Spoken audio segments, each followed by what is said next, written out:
ನಮಸ್ತೆ TV 24 news ವಾಹಿನಿಗೆ ಸ್ವಾಗತ. ಹಾವೇರಿ ಜಿಲ್ಲೆ ಶಿಗ್ಗಾಂವ ತಾಲೂಕಿನ ಬಂಕಾಪುರ ಪಟ್ಟಣದಲ್ಲಿ ಇಂದು ದಿನಾಂಕ 25/2/2025 ಮಂಗಳವಾರದಂದು ಸರ್ಕಾರಿ ಮಾದರಿಯ ಹಿರಿಯ ಪ್ರಾಥಮಿಕ ಕನ್ನಡ ಹೆಣ್ಣು ಮಕ್ಕಳ ಶಾಲೆಯಲ್ಲಿ ಸರಸ್ವತಿ ಪೂಜಾ ಹಾಗೂ 7ನೇ ತರಗತಿ ವಿದ್ಯಾರ್ಥಿಗಳಿಗೆ ಬೀಳ್ಕೊಡುವ ಸಮಾರಂಭ ಮತ್ತು ಶಿಕ್ಷಕರ ಬೀಳ್ಕೊಡುವ ಸಮಾರಂಭವನ್ನು ಕೂಡ ಹಮ್ಮಿಕೊಳ್ಳಲಾಗಿತ್ತು.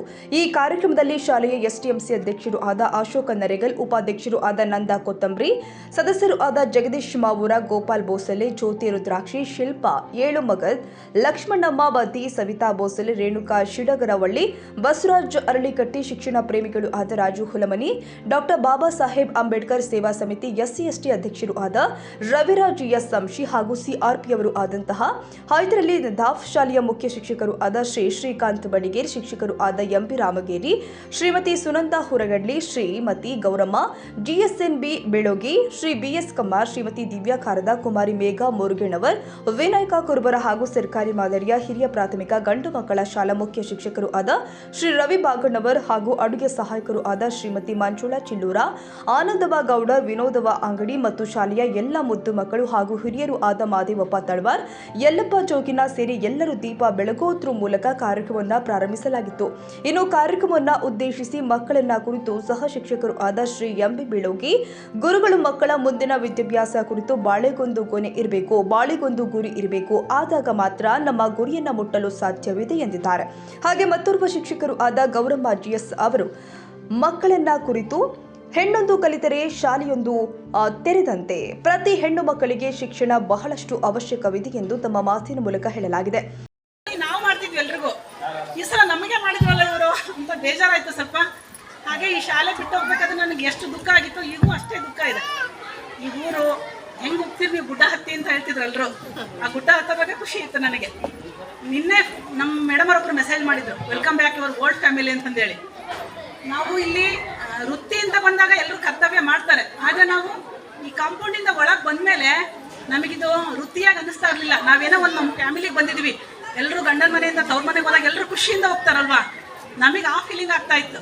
ನಾವೀಗ ತವ್ರ ಮನೆ ನೆನೆಸ್ತಾ ಇರಲಿಲ್ಲ, ಯಾಕಂತಂದರೆ ಏನೋ ವರ್ಷಕ್ಕೊಮ್ಮೆ ಸರಿಗೆಲ್ಲ ಹೇಳ್ತಾ ಇದ್ವಿ, ನಾವು ಜಾಸ್ತಿ ತವ್ರ ಮನೆಗೆ ಹೋಗೋದಿಲ್ಲ ರೀ, ಯಾಕೆಂದ್ರೆ ನಾವು ಅಷ್ಟು ಇದು ನೆನೆಸಂಗೂ ಇಲ್ಲ ಅಂತಂದೇಳಿ.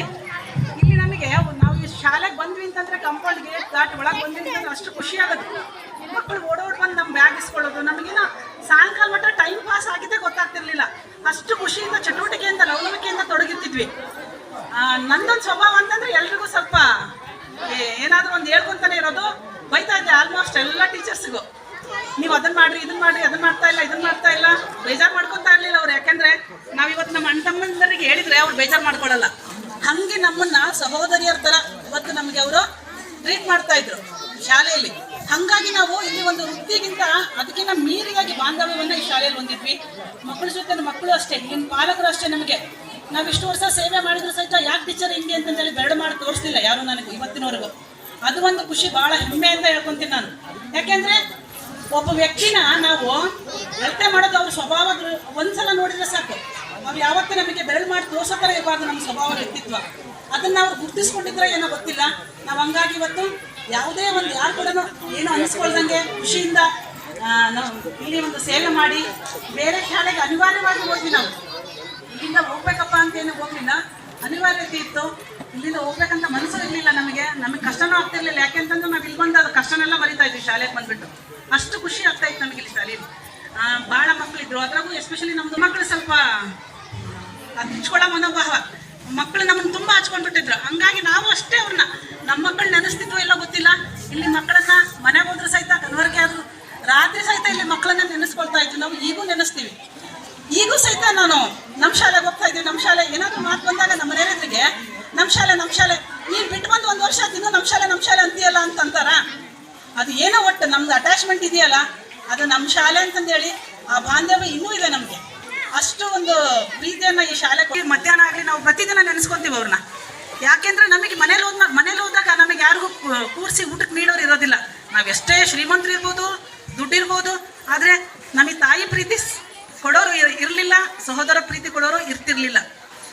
ಯಾಕೆಂದರೆ ನಾವು ಒಂದು ಮನೆಯಿಂದ ಇನ್ನೊಂದು ಮನೆಗೆ ಬಂದಿರೋರಾದ್ರೂ ಸಹಿತ ನಮಗೆ ಏನಿದ್ರೂ ಒಂದು ಸ್ವಲ್ಪ ಏನೋ ಅಕ್ಕರೆ ತೋರಿಸಬೇಕಾಗಿತ್ತು. ಅಷ್ಟು ಅಕ್ಕರೆಯನ್ನು ಇಲ್ಲಿನ ಶಿಕ್ಷಕರು, ಇಲ್ಲಿನ ಅಡುಗೆಯ ಸಿಬ್ಬಂದಿಗಳು, ಮಕ್ಕಳು ತೋರಿಸ್ತಾ ಇದ್ರು. ನಾನಿನ್ನು ಬೆಳಗ್ಗೆ ಬರ್ತಾ ಇದ್ದೀನಿ, ಒಂದು ಯಾರು ಇರ್ತಾರೆ ಫ್ರೆಂಡ್ಸ್ ಇರ್ತಾರೆ ಸ್ಕೂಲಿಗೆ ಹೋಗ್ಬೇಕಾದ್ರೆ.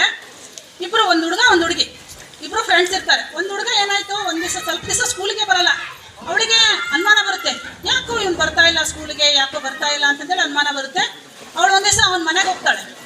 ಯಾಕೆ ಆಂಟಿ ಅಂಕಲ್ ಇವ್ನು ಯಾಕೆ ಸ್ಕೂಲಿಗೆ ಬರ್ತಾ ಇಲ್ಲ, ಯಾಕೆ ಸ್ಕೂಲಿಗೆ ಬರ್ತಾ ಇಲ್ಲ ಅಂತ ಕೇಳಿದಾಗ ಅವ್ರ ಮಮ್ಮಿ ಹೇಳ್ತಾಳೆ, ಅವನಿಗೆ ಆರಾಮಿಲ್ಲಮ್ಮ ಅದಕ್ಕೆ ಬರ್ತಾ ಇಲ್ಲ ಅಂತಂದೇಳಿ ಹೇಳ್ತಾಳೆ. ಏನು ಆರಾಮಿಲ್ಲ ಅಂತಂದಾಗ ನೋಡಿ, ಅವನದು ತಲೆ ಕೂದಲೆಲ್ಲ ಹೋಗಿರುತ್ತೆ, ಫುಲ್ ತಲೆ ಕೂದಲೆಲ್ಲ ಉದುರ್ತಾ ಇರುತ್ತೆ.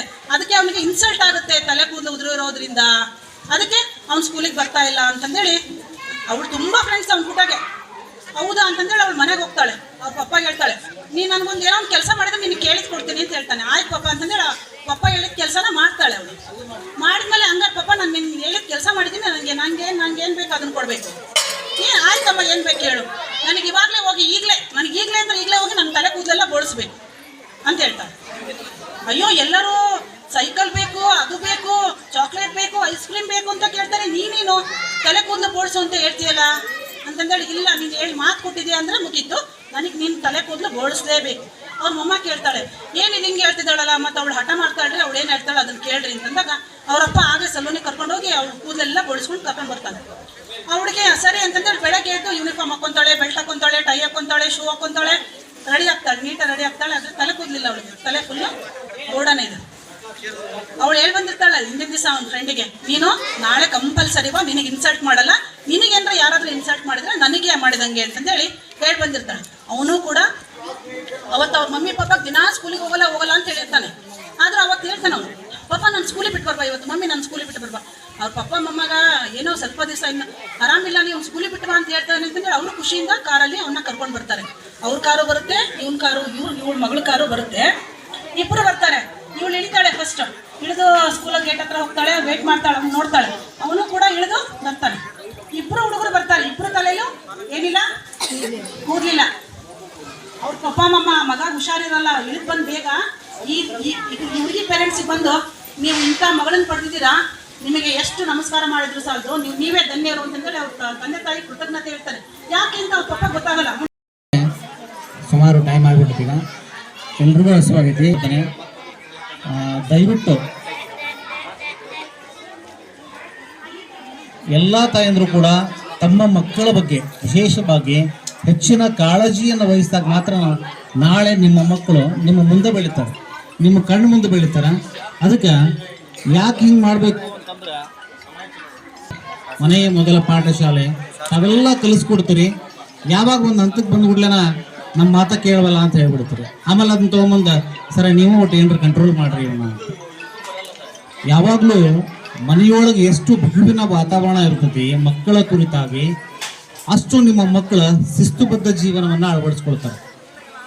ಯಾವಾಗ ಬಿಗುವಿನ ವಾತಾವರಣ ಇಲ್ಲ, ಅಲ್ಲಿ ಆ ಮಕ್ಕಳ ಏನನ್ನೂ ಕಲಿಯೋಕೆ ಸಾಧ್ಯ ಆಗಲ್ಲ. ಒಂದು ಕಟಿಂಗ್ ಮಾಡೋದ್ರಿಂದ ಹಿಡ್ಕೊಂಡು, ಯಾಕಂದ್ರೆ ಈಗ ನಾವೆಲ್ಲ ಫ್ಯಾಷನ್ನ ನೋಡ್ತೀವಿ, ಹಂಗೆ ಹಿಂಗೆ ಅಂತ ಹೇಳ್ತಿರ್ತಾವೆ.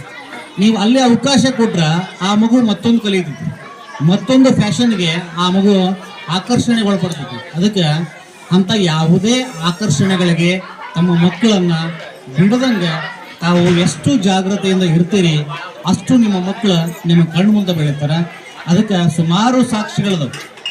ಆಗಲೇ ಸುಮಾರು ಸರ್ ಹೇಳಿದ್ರು, ಕನ್ನಡ ಶಾಲೆ ಒಳಗೆ, ಸರ್ಕಾರಿ ಶಾಲೆ ಒಳಗೆ ಬೆಳೆದಂತಹ ಮಕ್ಕಳು ಹಂಗಿರ್ತಾರ ಅಂತ. ಒಂದಂತೂ ಸತ್ಯ, ನಮ್ಮ ಸರ್ಕಾರಿ ಶಾಲೆಗಳಲ್ಲಿ ಬೆಳೆದಂತಹ ಮಕ್ಕಳು, ಕಲಿತಂತಹ ಮಕ್ಕಳ ಬದುಕಿನ ಕಲೆಯನ್ನ, ಶಿಕ್ಷಣ ಅಂತಕ್ಕಂಥದ್ದು ಕೂಡ ಮಕ್ಕಳಿಗೆ ದೊರೀತು ಅಂದ್ರೆ ಆ ಮಕ್ಕಳ ಭವಿಷ್ಯ ಅಂತಕ್ಕಂಥದ್ದು ಬಹಳ ನರೇಗಲ್ ಅವರೇ ಹಾಗೂ ಮಾಜಿ ಅಧ್ಯಕ್ಷರಾಗಿರುವಂಥ ಶ್ರೀ ರಾಜು ಹುಲಮನಿ ಅವರೇ ಹಾಗೂ ನಮ್ಮ CR ಮಿತ್ರರಾಗಿರುವಂಥ ಶ್ರೀ ಹೈದರಲಿ ಸರ್ ನದಾಫ್ ಗುರುಗಳಿಗೆ, ಈ ಶಾಲೆಯ ಪ್ರಧಾನ ಗುರುಗಳೇ, ಹಾಗೂ ನನ್ನ ಶಿಕ್ಷಕ ಮಿತ್ರರೇ, ಹಾಗೂ ಜೊತೆಯಾಗಿ ನಾವು 12 ವರ್ಷ ಸೇವೆಯನ್ನು ಸಲ್ಲಿಸಿರುವಂಥ ಶ್ರೀಮತಿ ಗೌರಮ್ಮ ಶಿಕ್ಷಕಿಯರೇ, ಹಾಗೂ ಈ ಶಾಲೆಯ ಎಲ್ಲ ಶಿಕ್ಷಕ ವೃಂದವೇ, SDMC ಸರ್ವ ಸದಸ್ಯರೇ ಹಾಗೂ ಮುದ್ದು ಮಕ್ಕಳೇ,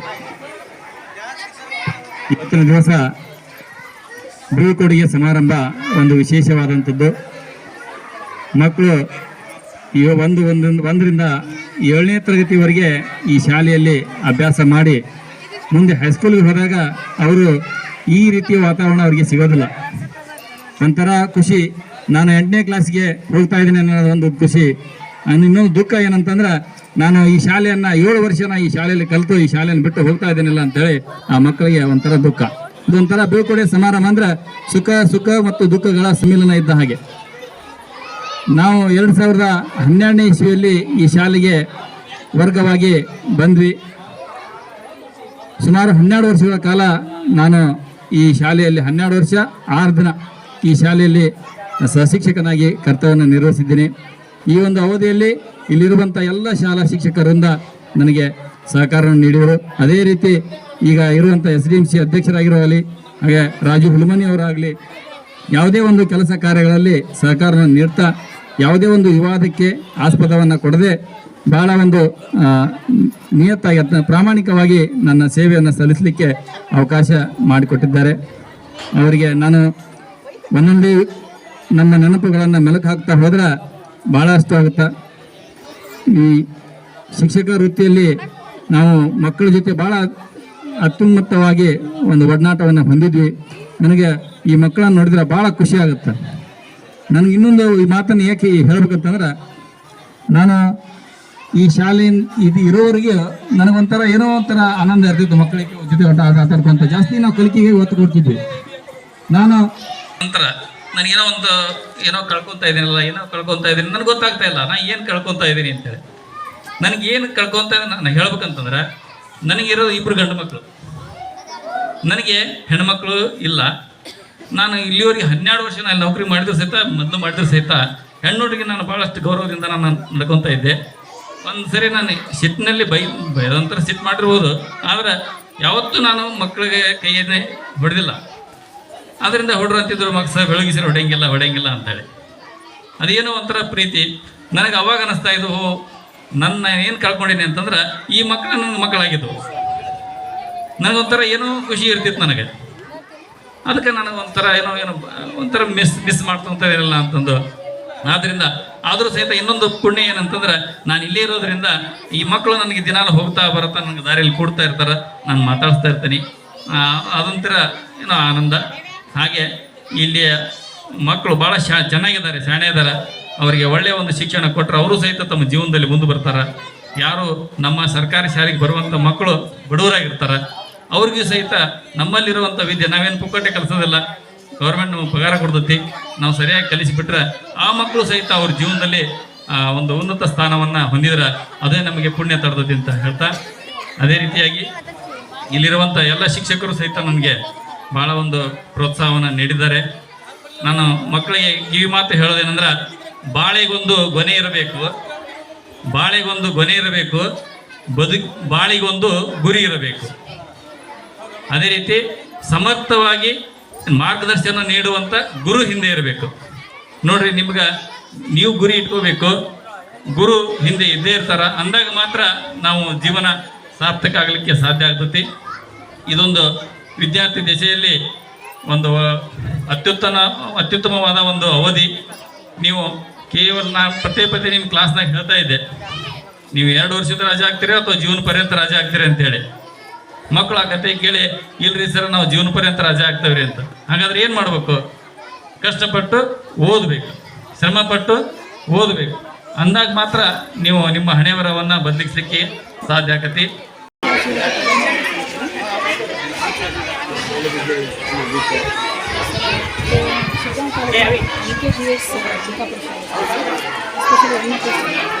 ಈ ಒಂದು ಶಾಲೆಯಿಂದ ನಮಗೆ ಇವತ್ತು ಬೀಳ್ಕೊಡುಗೆ ಸಮಾರಂಭ ಶಾಲೆಯಲ್ಲಿ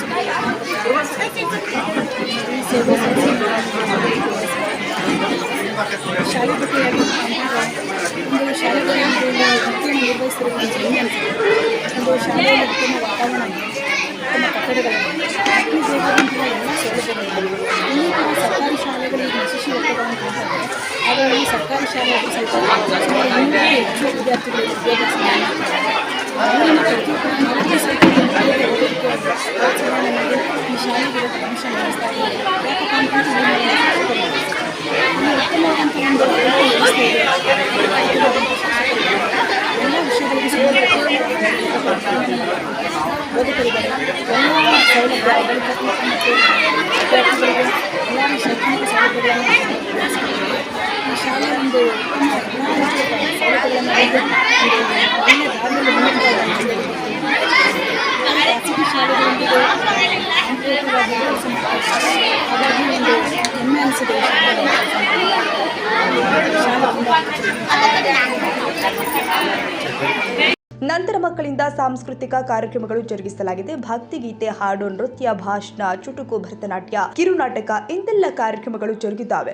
ನಂತರ ಇದೇ ಶಾಲೆಯಲ್ಲಿ ಸುಮಾರು 12 ವರ್ಷಗಳ ಕಾಲ ಸೇವೆ ಸಲ್ಲಿಸಿ ನಂತರ ಹೆಚ್ಚಿನ ಸೇವೆ ಸಲ್ಲಿಸಲು ಹೊರಟಿರುವಂತಹ ಶ್ರೀ ಎನ್.ಬಿ. ಬೆಳಗಲ್ಲಿ ಸಹ ಶಿಕ್ಷಕರು ಅವರಿಗೆ ಅವರ ಮುಂದಿನ ವೃತ್ತಿ ಜೀವನ ಸುಖಕರವಾಗಿರಲಿ ಎಂದು ಹಾರೈಸುತ್ತಾ ಕಾರ್ಯಕ್ರಮದಲ್ಲಿ ಬೀಳ್ಕೊಡಲಾಗಿದೆ. ನಂತರ ಬೇರೆ ಶಾಲೆಗೆ ವರ್ಗಾವಣೆಯಾಗ್ತಾ ಇರುವ ಗೌರಮ್ಮ ಜಿಎಸ್ ಸಹ ಶಿಕ್ಷಕರು ಇವರನ್ನು ಕೂಡ ಕಾರ್ಯಕ್ರಮದಲ್ಲಿ ಬೀಳ್ಕೊಡಲಾಗಿತ್ತು.